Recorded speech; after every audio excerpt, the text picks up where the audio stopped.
31 degrés à Cotonou et environ. Mesdames et messieurs, bonjour, les titres.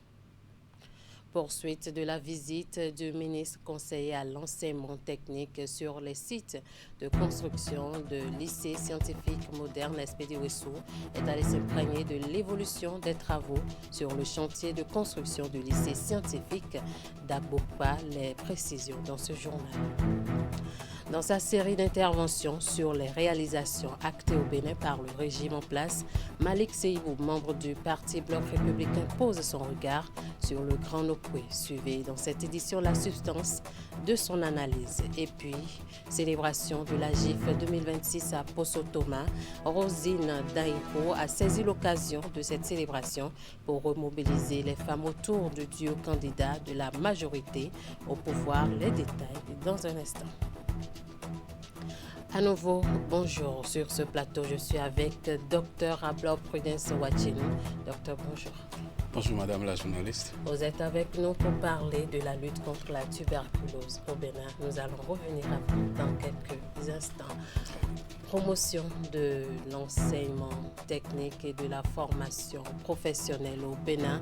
Le gouvernement, dans cette optique, a lancé la construction de plusieurs lycées scientifiques modernes dans le pays. En visite de suivi sur le terrain, le ministre conseiller Espedi Wessou était à Abomey. L'autorité, après les échanges protocolaires, s'est rendue sur le chantier de construction du lycée scientifique d'Agbokpa. Objectif, s'enquérir de l'évolution des travaux. Le ministre conseiller à l'enseignement technique et à la formation professionnelle dans le ZOU. La descente s'inscrit dans le cadre de la tournée départementale de promotion et de suivi des chantiers des lycées techniques et scientifiques au CEG1 à Abomey. Première étape de la visite, Espedi Kodjo Wessou et sa délégation ont reçu l'accueil des officiels et des acteurs de l'école. Votre présence parmi nous, Monsieur le ministre conseiller, traduit la volonté du gouvernement d'assurer un suivi rigoureux de la mise en œuvre des décisions issues du Conseil des ministres du 22 octobre 2025. Les échanges ont porté sur une communication donnée par le ministre conseiller sur le thème « Les lycées techniques, bâtir les lycées scientifiques pour le développement du Bénin ». Pour atteindre cet objectif, la contribution de tous les acteurs est requise. Il revient aux enseignants de donner à nos enfants le goût des matières scientifiques. Aux parents, que les enfants retournés à la maison reçoivent une attention particulière. Au CEG1 d'Abomey, comme au lycée Oufon des jeunes filles, le ministre conseiller a noté avec satisfaction un intérêt croissant des apprenants pour les séries scientifiques. Dernière étape de la visite de terrain, le chantier du lycée scientifique d'Agbokpa, où les travaux ont démarré. Nous sommes venus aujourd'hui à Abomey pour faire le même constat que les chantiers ont effectivement démarré. La deuxième chose, c'est l'appel que j'ai lancé aux jeunes filles de s'inscrire dans les séries scientifiques. La troisième chose, c'est l'engagement que j'ai eu à la fois des autorités préfectorales et des autorités communales de faire un suivi particulier sur ce chantier. La commune d'Abomey abrite d'autres chantiers, celui du lycée technique, du tourisme, d'hôtellerie et de restauration. Et si le visage du Bénin en pleine transformation se lisait aujourd'hui à travers le Grand Nokwe? Autre modernisation des infrastructures, dynamisme urbain et nouvelle ambition économique, cette agglomération s'impose de plus en plus comme le symbole d'un pays en mouvement. Tourisme en plein essor, montée en puissance de la culture et de l'événementiel, autant de signaux qui traduisent une attractivité nouvelle. Mais au-delà de cette vitrine, une question essentielle se pose. Comment faire en sorte que cette dynamique profite à l'ensemble du territoire national? C'est justement l'analyse que nous propose Malik Gominan. Suivons son intervention.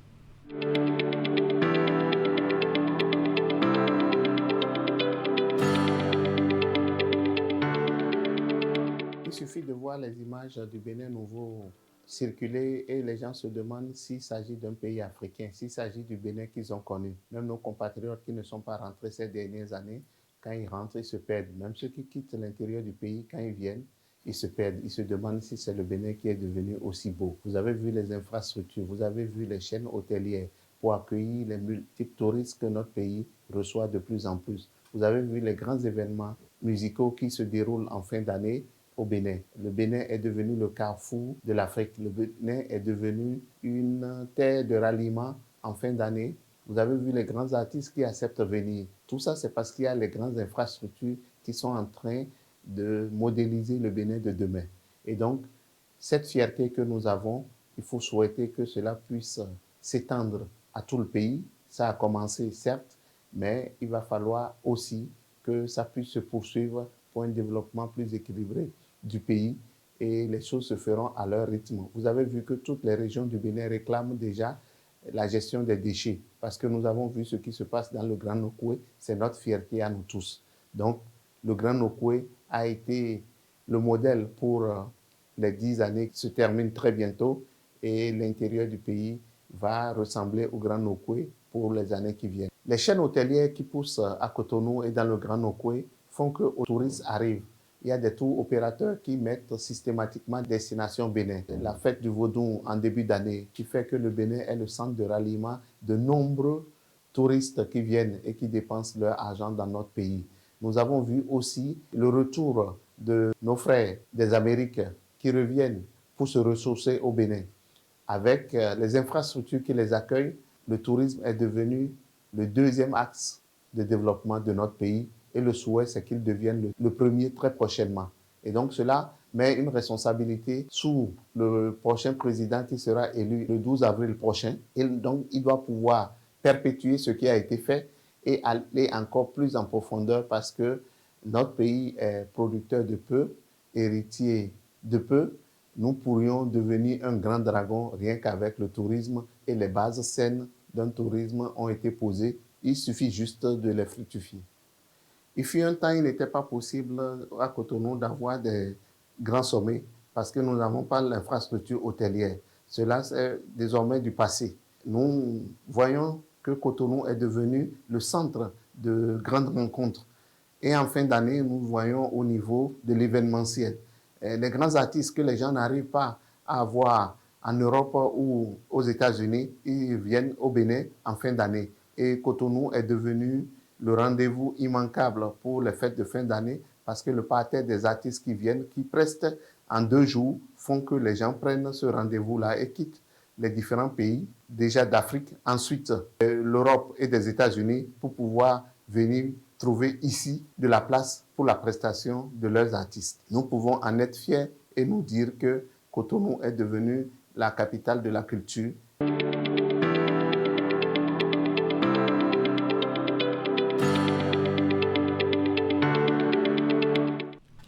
Le candidat de la mouvance présidentielle, Romuald Wadagni et sa colistière Mariam Tchabitalata ont reçu ce dimanche à Cotonou un soutien majeur.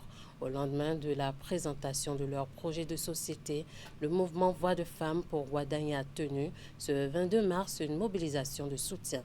Objectif, afficher leur adhésion et renforcer la dynamique autour du candidat de la mouvance présidentielle à quelques semaines de scrutin. Retour sur ce grand moment de mobilisation féminine à travers ce reportage. C'est un soutien de taille que reçoit le candidat Romuald Wadagni. À quelques semaines de la présidentielle, le mouvement Voix de Femmes pour Wadagni entre en scène.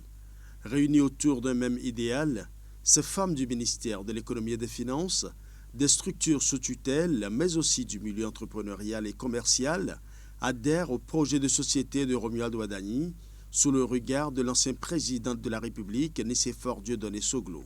Nous sommes véritablement ici dans l'objectif d'unir nos voix et nos efforts pour une victoire éclatante de notre duo candidat Wadagni Talata aux prochaines élections présidentielles. Il s'agit donc d'un choix motivé par la conviction qu'un avenir encore plus radieux est possible pour le Bénin, et ce, avec l'actuel argentier qui a été au cœur de plusieurs réformes transformatrices ces 10 dernières années. Le candidat idéal pour notre cher et beau pays, le Bénin, devrait poursuivre les courageuses réformes et en créer d'autres pour l'épanouissement et la valorisation de chaque acteur dans son domaine d'activité. Il est primordial de poursuivre notre progression et aller encore plus loin dans nos réalisations, mais surtout y aller ensemble. Rien ne pourra arrêter l'actuel mouvement.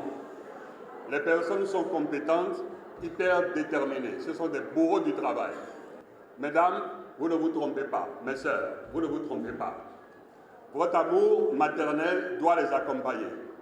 C'est la garantie de l'avenir de nos enfants, de vos petits-enfants. Mission est désormais faite pour ces femmes du mouvement Voix de Femmes pour Ouadani de porter le message bien au-delà de leur cercle habituel. Un soutien de taille qui vient renforcer le rang du candidat. À la fin de cette rencontre, plusieurs femmes se sont prononcées sur le projet de société du duo candidat. On les écoute au micro de Brice Deo, Gracias Menaï et Rachidi Soubiro. J'ai retenu déjà que l'ambition des candidats, et particulièrement du président Ouadani, c'est de faire du Bénin des pôles de développement économique. Moi-même étant élue consulaire à la Chambre de commerce et d'industrie du Bénin, ça me parle. Et j'ai senti dans ce projet de société, quand on parle d'économie, de développement économique, quand on parle d'une nation économique résiliente, quand on parle d'agriculture, de retraite, d'épargne pour les agriculteurs, quand on parle du système de santé qui connaîtra l'innovation, de ne plus attendre quand on est en danger, attendre le paiement avant de soigner. Et il y a tellement de choses qui ont été, tellement de rêves qui semblent être en train de s'accomplir. Et donc pour moi, c'est une vision nette, une vision ambitieuse pour un Bénin résilient. Et c'est en ligne droite avec la dynamique que nous, les femmes chefs d'entreprise, avons déjà mise en place pour accompagner le candidat. Il a dit beaucoup de choses, beaucoup de belles choses d'ailleurs. Mais quelque chose m'a particulièrement retenu. La situation de ceux-là qui se retrouvent à l'hôpital sans sous, qu'on abandonne de côté, faute de moyens. Mais là, il a promis les soins d'urgence pour toute personne qui se retrouve à l'hôpital en attendant la régularisation. Ça, c'est un acte vraiment fort et c'est le pan de son projet qui m'a le plus touché. Projet nous qui voulait y Hamilton. Donc nous voulons y Hamilton badodje fi nous vi miton leo et na mwali sun le et na mazo vide ya zo me so siti ko nu topo no po a e do diplôme do ku igbe po bo notre père et wazo de kaka wa jedin bion ye yi gan e na gbe kande nu na yin da gbe bona na susu to. On reste avec les femmes. Rosine Daïro appelle à une mobilisation générale autour de la majorité au pouvoir. L'ancienne députée a lancé cet appel ce week-end à Posotomain où elle est allée assister les femmes de la localité pour la célébration de la Journée internationale des droits de la femme. Retour ici sur cette cérémonie avec Narcisse Alossé. Grosse ferveur autour de la Journée internationale des droits de la femme ici à Posotomain de Bobopa.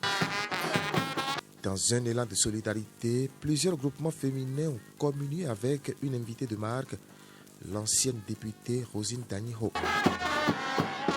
À ses pas de danse, l'hôte du jour a ajouté des hommages au chef de l'État pour ses actions en faveur de la femme. La liste est longue, de l'autonomie financière à la protection maternelle, en passant par l'accès à l'éducation pour nos filles, les avancées sont tangibles. Derrière ces hommages, elle a tout fait de basculer sur un terrain qu'elle maîtrise bien, celui de la politique. Mes chers sœurs, nous avons travaillé dur pour les législatives et les communales.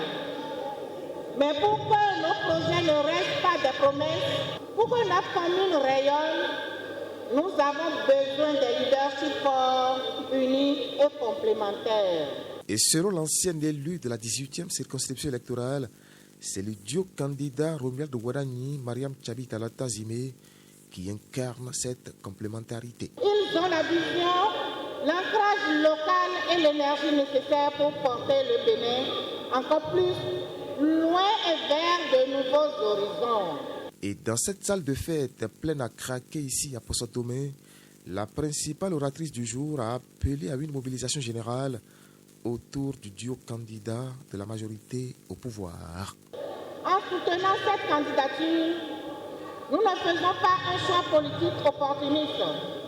Nous faisons le choix de la continuité de nos idéaux.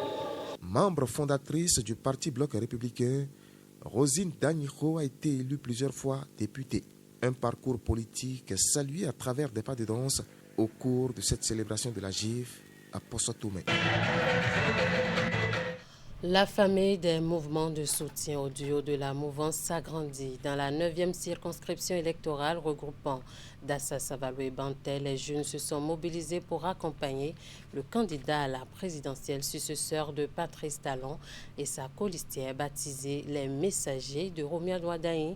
Miro, le Creuset Occitonais, affiche farouchement sa détermination à œuvrer non seulement pour l'élection du duo de candidats, mais aussi travailler à avoir un taux de participation record dans la zone. Imet Hélène Amossou, Georges Faudouna.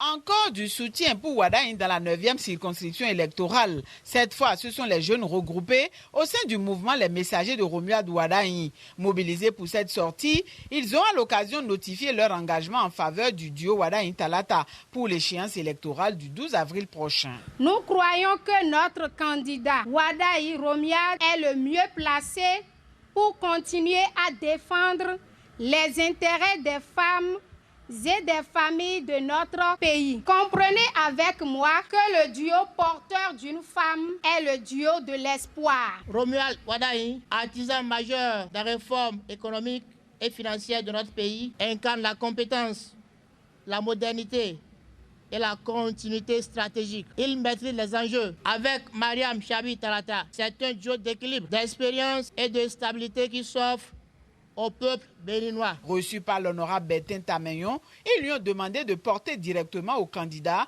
le message de leur totale détermination. Nous avons tenu à rencontrer un élu qui représente la 9e circonscription électorale et nous voyons que vous êtes capable de porter nos voix et nous voulons que vous informez le ministre d'État que les messagers de Romuald Wadain est avec lui. L'élu a salué cette initiative et rappelé l'enjeu crucial de cette échéance, sensibiliser massivement afin d'avoir une forte participation des citoyens. Pour lui, c'est le défi majeur de la campagne. Nous avions toujours voté, mais cette fois-ci, il s'agit de faire sortir des gens qui ne sont pas très intéressés par le vote.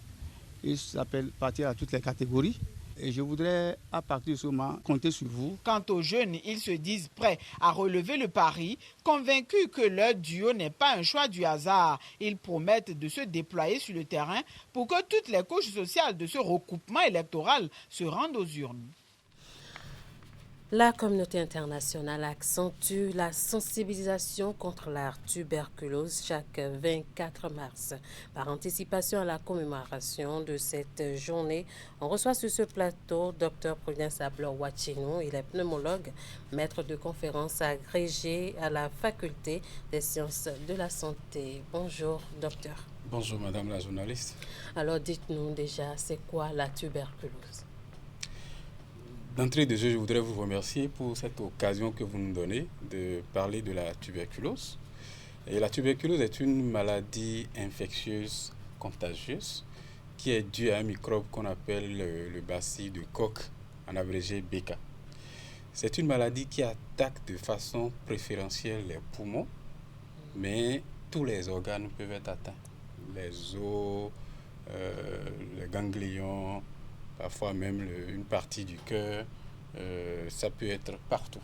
Mais de façon préférentielle, ce sont les poumons qui sont atteints.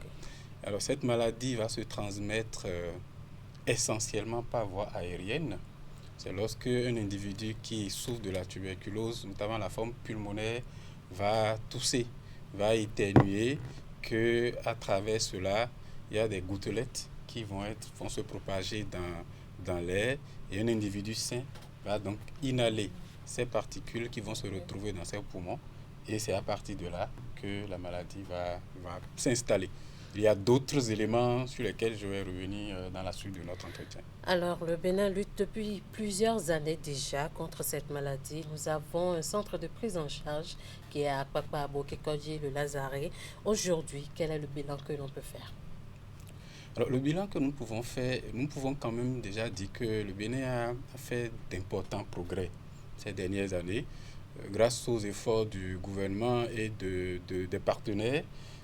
La prise en charge est bien structurée et cette prise en charge aujourd'hui est basée sur le programme national contre la tuberculose qui est le bras armé du ministère de la Santé pour lutter contre la tuberculose.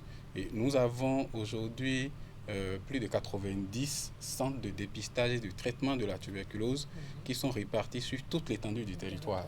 Chaque commune du Bénin aujourd'hui a au moins un centre de dépistage et de traitement de la tuberculose où le dépistage est organisé. Je voudrais préciser que ce dépistage, il est gratuit. Le traitement est organisé et j'insiste sur le fait que ce traitement, il est gratuit dans notre pays. Malgré ces efforts, il y a quand même des éléments qu'il faut, tant qu'il reste à faire, on peut dire que rien n'est fait. Nous avons chaque année à peu près 4000 cas de tuberculose qui sont diagnostiqués. Mais fort heureusement, avec tout ce qui est mis en place, nous arrivons à guérir sur 10 patients qui sont mis sous traitement. Nous arrivons à en guérir 9, ce qui est quand même un chiffre important. Il n'empêche, il y a, malgré tout ce qui est mis en place, il y a des patients qui décèdent.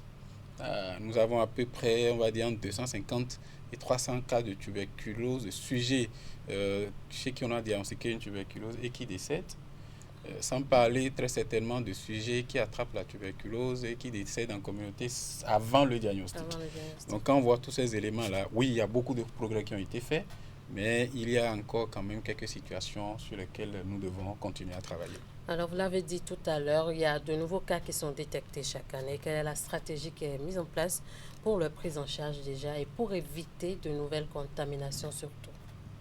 Alors, la stratégie, c'est déjà ce dont j'ai parlé, d'avoir des centres de dépistage et de traitement de la tuberculose qui couvrent l'entièreté du territoire national. La stratégie, c'est également le dépistage précoce des cas de tuberculose et leur mise sous traitement. Le traitement étant gratuit, et donc si on arrive à faire dépistage précoce et traitement des cas, on va pouvoir arrêter les chaînes de transmission. Il faut quand même dire que parmi les cas qu'on diagnostique chaque année, il arrive qu'on ait des cas de tuberculose qui résistent aux médicaments classiques, les cas qu'on appelle les cas de tuberculose pharmaco-résistante. Fort heureusement, ces cas sont minoritaires parce que la prise en charge est un peu plus difficile. Il y a aussi certains cas de tuberculose qu'on a chez des sujets qui ont une immunodépression, les sujets VIH par exemple. Et donc c'est autant de défis pour nous. Mais globalement, la prise en charge dans notre pays est bien structurée. Je voudrais encore une fois insister sur le fait que le dépistage de la tuberculose est gratuit et le traitement de la tuberculose est également gratuit. Vous avez parlé du Lazaret qui est à Papa, mais ce n'est pas le seul centre. À Cotonou, il y a d'autres centres où on peut se faire prendre en charge par rapport à la tuberculose. Et dans toutes les villes, toutes les communes de notre pays, il y a au moins un centre, parfois deux, parfois même plus que ça dans les grandes villes où on peut diagnostiquer et traiter la tuberculose.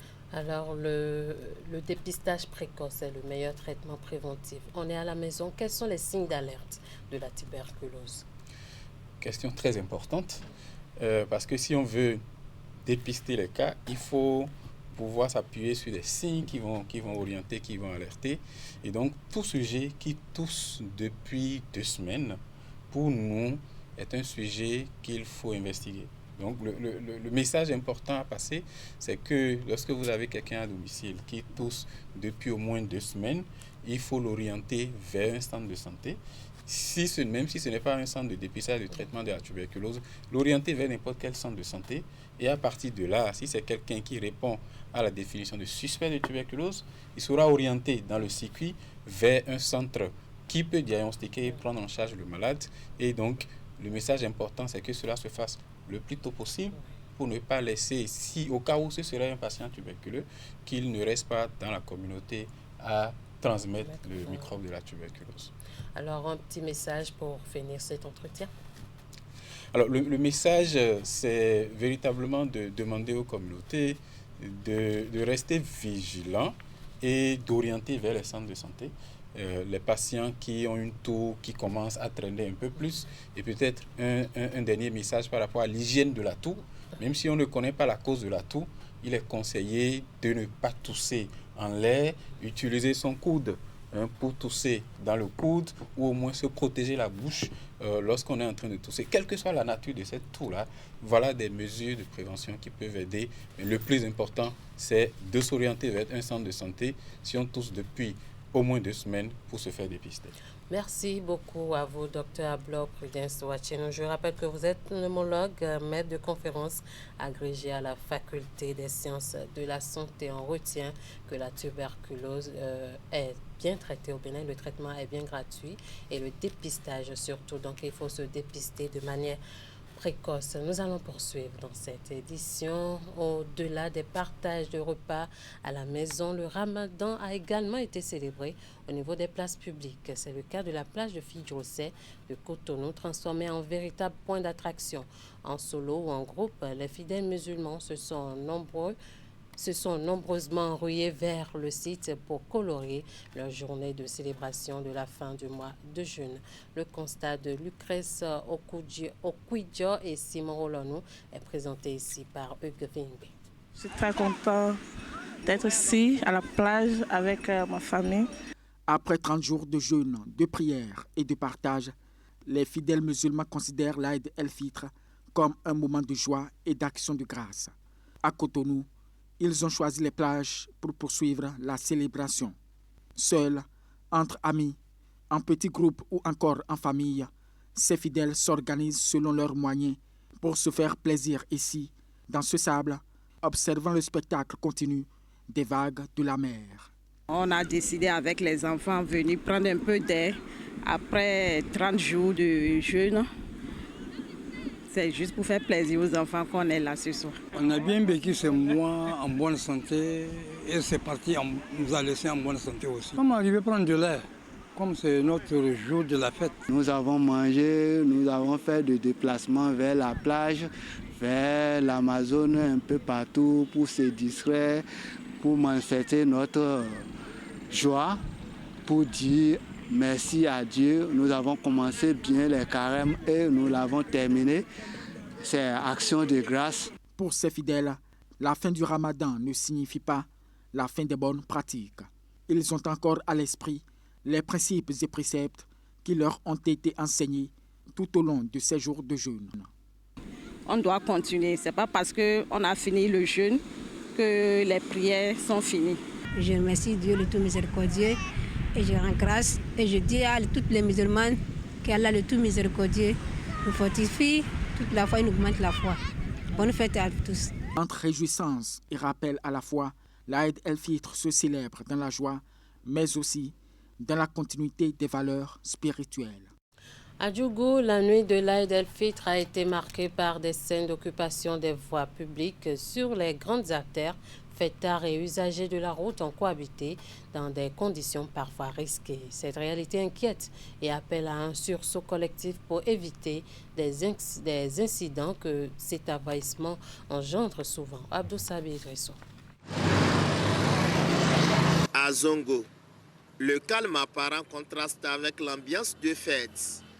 Il est un peu plus de 21 heures. À quelques mètres de là, le décor change radicalement. Le terre-plein central et la chaussée sont pris d'assaut.